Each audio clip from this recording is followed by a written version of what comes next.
Good morning. It's Loren from the Tanglewood Wellness Center. I've been asked this morning to talk a little bit about nuts and seeds and their role in an optimal diet. It's tiny. Hope that helps.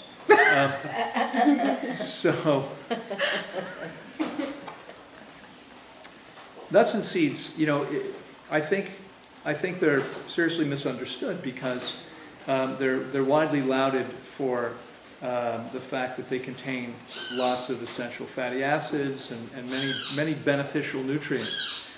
But I don't think that's how we should be deciding what to eat.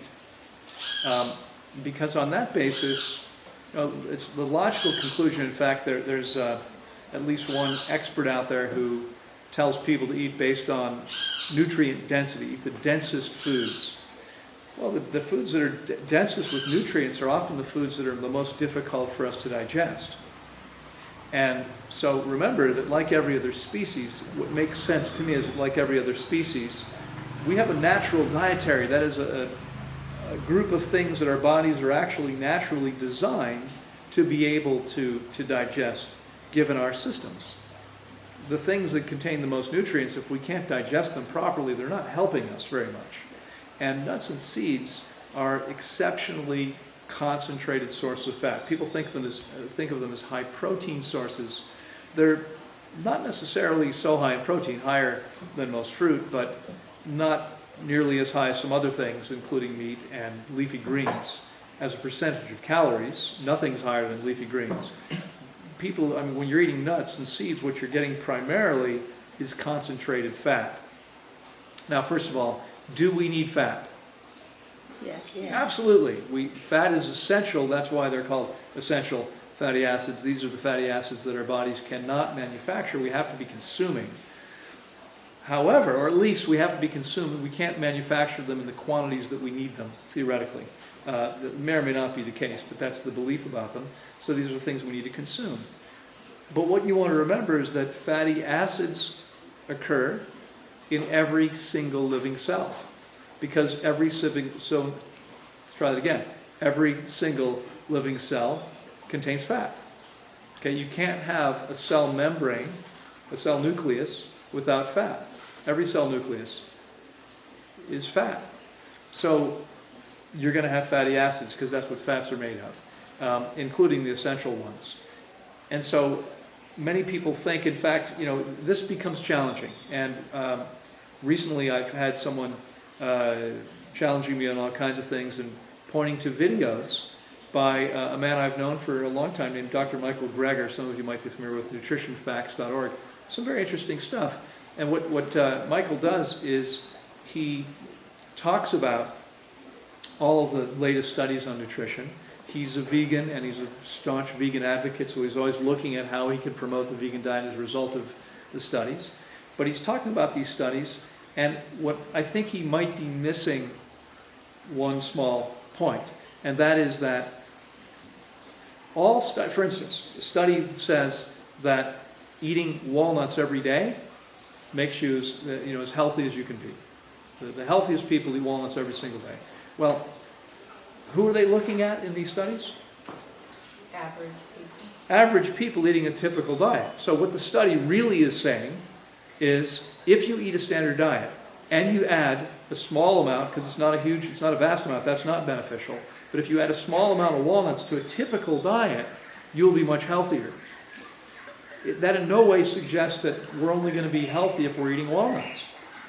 It may well be that when our body is as clean as possible, if we're eating the diet that our bodies are actually optimally designed or set up for, we don't need walnuts at all. And that's my firm belief. Because what I've seen over the years by helping people get their bodies as clean and well-functioning as possible is that when you put nuts in those bodies, they don't do very well. They reject them. My own body does the same thing. I eat nuts and seeds very occasionally. What I find when I do is that I'm not as happy. I don't feel as good. I think it's because concentrated fats, are the hardest things for our bodies to digest. And when we don't need them, it's a burden on the body with no benefit. Now, it's one thing to say, well, it's a burden on the body, but we have to have it to be alive or healthy. Okay, great. Let's go ahead and take that work on. I mean, we could say the same thing about food at all, right? Well, digesting food's a burden. It is. It's the most work the body ever does, is processing food. Well, that doesn't mean we should stop eating it, right? We just want to make sure that we're eating the things that belong in the body and not overeating, not creating additional burdens when we don't need to. I would suggest that eating nuts and seeds, these very concentrated sources of fat, even if they're loaded with the best kinds of fat, are still a burden on the body. Now, I think they've probably played an important role for human beings over our history, through evolution. Why? Well, think about the times which have certainly occurred over history where maybe there was no fresh fruit available. I mean, how about after a fire or a flood or a drought where everything else is gone? There's nothing really fresh available. What's true about nuts? They last a long time as long as the shell's intact. So you can find nuts that have been on the ground for months, and they're still fine to eat. As long as that shell's intact, they're protected. So there may have been times where there was really nothing else to eat, and we had nuts. Yeah, of course we would have benefited from eating nuts and the fact that they're very concentrated means we would have to eat very few of them, right? But, first of all, if you do choose to eat nuts, you want to remember that because they're very concentrated, you want to be careful.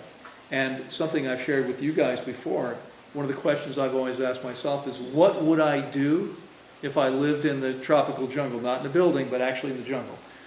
How many nuts would I be eating? I mean, remember, more than half the trees here make some kind of fruit. So let's say you're hungry, and there's a mango tree, which, literally in mango season, between 50 and 100 mangoes a day are falling off that tree. Okay, and there's another one just as big at the bottom of the property. Okay. Let's say we've got an almond tree. In fact, we have a cashew tree over here. It's the seed of an apple. It's not really a nut, but people think of it as one. Let's pretend that the cashew, you can actually eat the cashew seed. It's pretty hard to do in nature. Why? Because the cashew apple tree makes that seed to do what? We talked about this yesterday. Reproduce, exactly, to reproduce. So what it wants to do is get the seed into the ground, not into your belly. And so it protects that seed by covering it with a papery skin, with a substance that's so caustic that if you touch it, your skin blisters. So not very many people are going to try to eat that thing. Okay, they're going to have trouble even touching it, let alone eating it. But let's say we had a macadamia tree or an almond tree, both of which grow here in this climate. Anyone ever try to get into a macadamia nut without a specific nutcracker designed for that job? Macadamia nuts are super hard, okay? So how much time are you going to spend trying to get into a macadamia nut? I mean, let's say you've got a macadamia nut tree over here, you've got this mango here. You've also got guava trees all around, you've got guayaba trees, you've got orange trees. We've got fruit all over the property.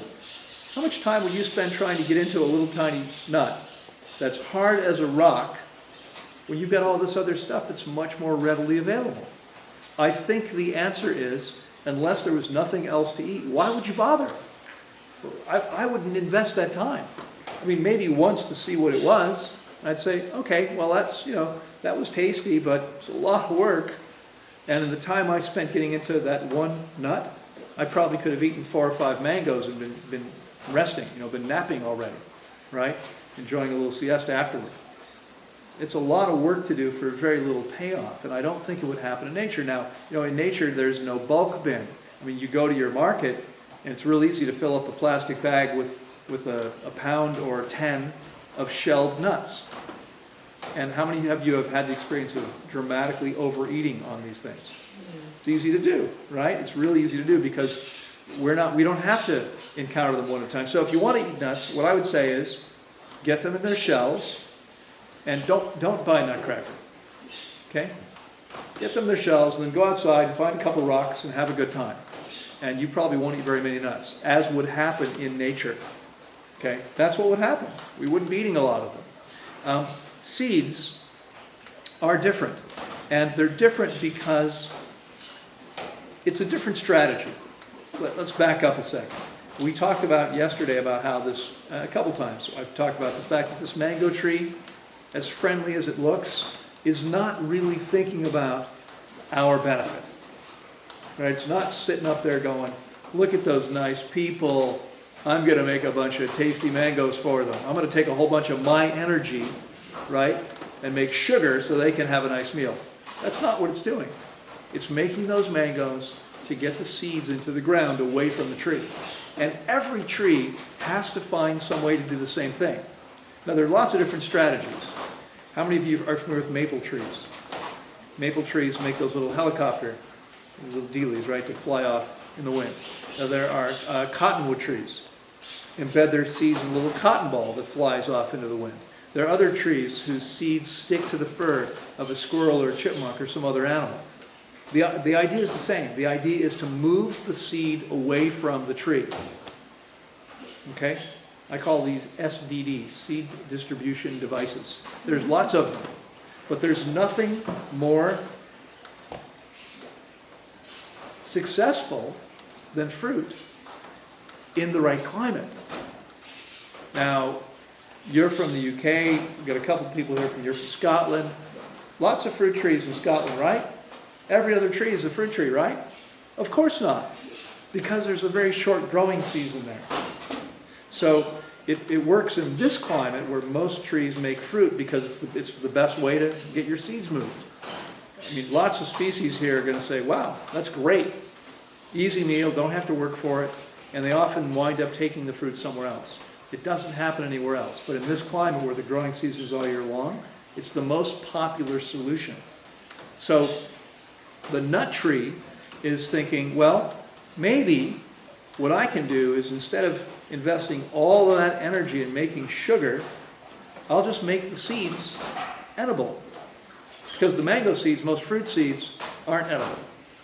The plant makes them inedible, makes them toxic or difficult to eat because it doesn't want them eaten.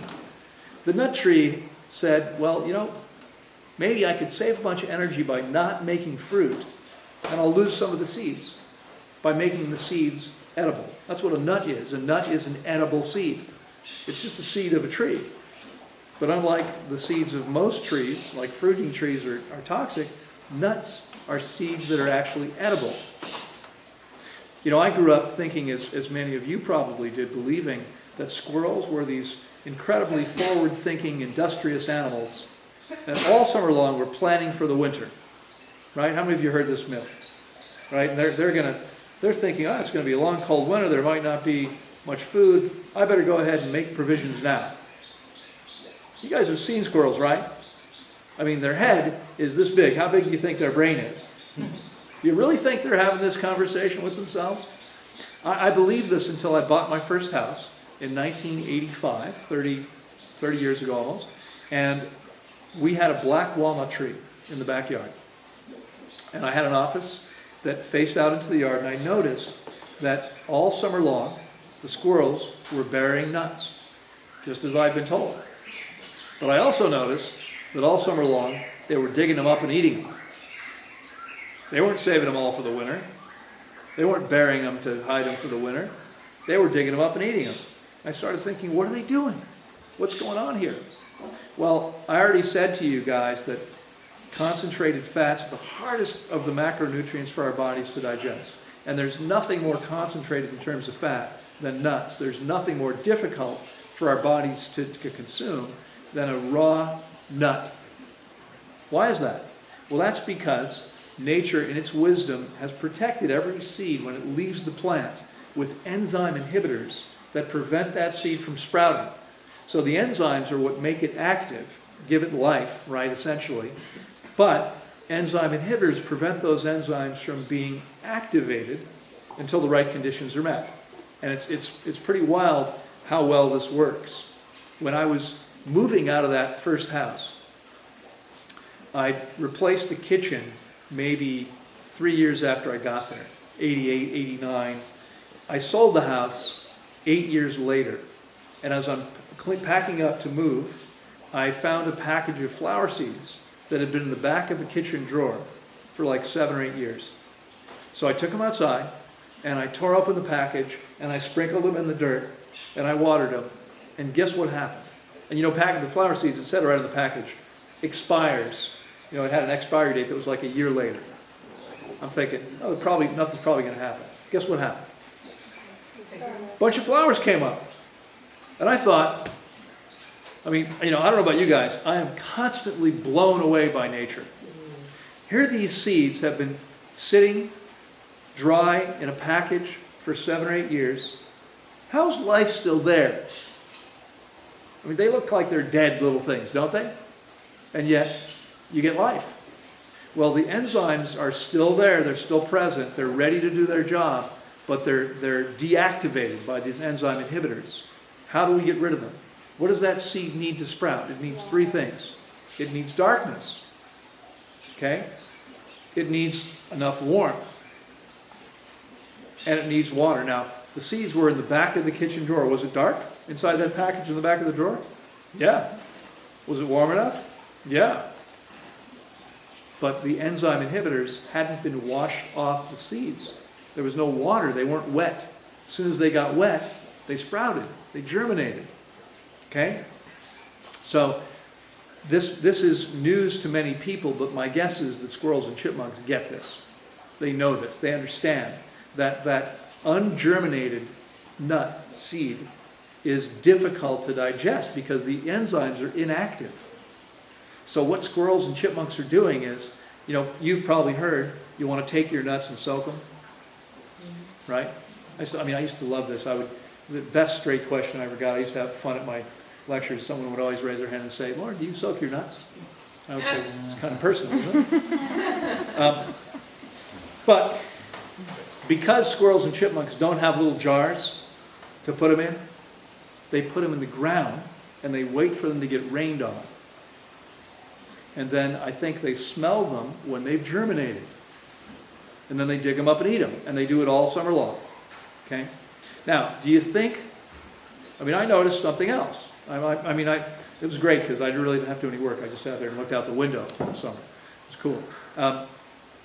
The squirrels, I noticed, remember they have these little tiny pea-sized brains. Do you think they remember where they've planted every single one? Probably not. I noticed they weren't making little maps. Okay? They didn't put little flags in the ground to mark the spot. My guess is that they probably miss some of them. What happens to those ones that they've missed? They sprout. That's the whole point. That's the tree's strategy. See, every species has to work. Now, most people think that, they have to work so they can afford nice cars and televisions and vacations, etc. Other animals have it much easier. All they need to do is get enough food to make it through the day. That's their work for the day. Okay? The squirrel is employed, in my backyard, was employed by the walnut tree. Its job was to plant walnut trees. And it got paid in walnuts. That's the deal. So it planted a whole bunch of trees, and then let's say it dug up 95% of them. Let's say there were 1,000 walnuts per year, and maybe only 90% of them got buried. The number's going to get complicated. Let's keep it simple. Let's say the squirrels buried all of them. Not likely. Okay?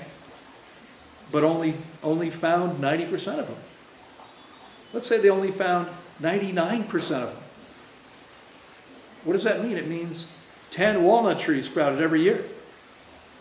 I would say that walnut tree is doing pretty well if it's making 10 new trees. It's probably not. It's probably only making 1 or 2. That's still going to be a pretty good way to propagate the species because within 5 or 6 years, those new trees are going to be doing the same thing. That's how it happens. Okay? So, but understand that walnuts, all nuts, real nuts, again, cashews, pistachios are not nuts. Peanuts are not nuts. We call them nuts, they're not, they're actually legumes. Not really edible. But nuts are edible seeds. They're designed to be eaten. They're not toxic to the body. If we don't sprout them first, they're very difficult to digest. If we do sprout them, they're difficult to digest. Not very difficult, but difficult. They're still difficult. And unless your body is actually incredibly inefficient, there's probably no reason to eat them. Now, what happens, how many of you adopted a raw vegan diet and found yourself very attracted to nuts and seeds? Why do you think that is? Because they're dense, just like the other foods that we were Because they're eating dense before. just like us? No, because, I think it's because if you've been eating a standard diet, you've been getting 25 to 40% of your calories from fat. And your body has become very inefficient with regard to processing fat. It becomes inefficient because it doesn't need to be efficient. The law of efficiency says the body wants the most benefit for the least amount of effort. So it's not going to do more work than it has to. So if you're taking in, let's see, say 5 to 10 times more fat than you need, your body's going to become relatively inefficient with regard to processing fat. When you change your diet, you're still going to need a lot of fat initially. You want to understand that, though, that your body is going to become much better able to handle the natural fats, unprocessed stuff from plants than it was before. So over time, you're going to need less. Right? And most of us, we get to a point where we don't want or benefit or feel good from eating all those nuts anymore. Maybe at first we felt fine, and we seem to need them. I wouldn't say to someone, don't eat nuts. What I would say is understand that as a part of an optimal diet, they have a very small role, if a role at all. As long as there's other things, I wouldn't eat them. But when you're transitioning, they might have a very important role, ensuring you're getting all the fat you need, because you could be eating a fat-sufficient diet and still not get what you need. Because it's not about what goes in here, it's about what gets into your cells. Okay? So let's say that you needed, silly numbers. Let's say you needed 10 grams of fat. Well, if you were eating 10 grams of fat, but your system was very efficient, would you get what you needed? No. You might have to eat 40 grams if your system is inefficient enough to get the 10 you need. So that's why people crave fats at first, and that's why eventually we want to move away from them. But as I started to say, seeds are a little different because unlike nuts, they're not intended as food. That's not the plant side. The plant is not trying to feed anybody. It's not using those seeds as a way to get themselves planted. They're just there to grow new plants. It does not want you to eat the seeds. So most seeds are toxic to us. It's simply, again, that the toxicity is dilute enough that most people can eat some quantity of all kinds of seeds without really experiencing much. But strictly speaking, if you looked at pumpkin seeds, for instance, or sunflower seeds, there's some toxicity there. If you eat enough of them, it'll affect you. And people often say, well, things are toxic by degree, by quantity. It's not toxic unless you eat a whole bunch of it. Really? Is rat poison toxic? Yes. It is, isn't it? Even if you only have one tiny drop of it?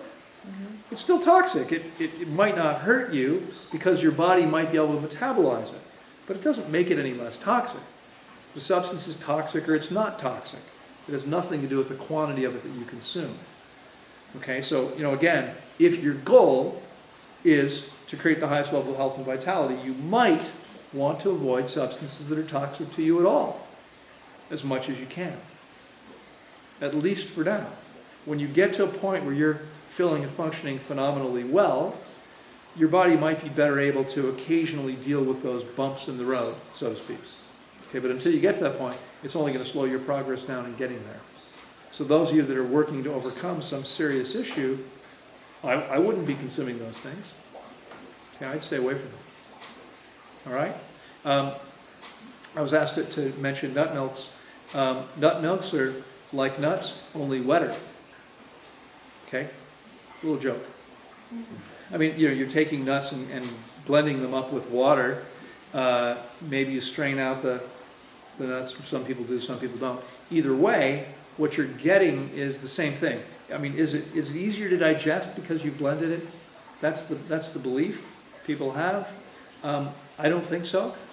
A blender, a food processor, does not take things down to the molecular level, which is what your body has to do when you digest food. Take it apart to the molecular level. When we eat the nut, what do? Does anyone here swallow nuts whole? I mean, you could, if you wanted to have the experience of having a nut pass through your body completely unchanged, that would be fun. I mean, maybe you like excreting nuts. Like, this is a good time. It's my new hobby. What do you do for a hobby? Well, I excrete nuts. I just swallow them whole, and I wait for them to pass through and say, hey, look, there it is. That's cool. Because that's what would happen if you ate them whole. So we don't do that. What do? We chew them up. Anybody chew their nut milk? If you don't chew your nut milk, you're not starting the process of digestion in your mouth like you're supposed to. You're not giving your body a chance to take a measure of what it is you're consuming to prepare your digestive tract.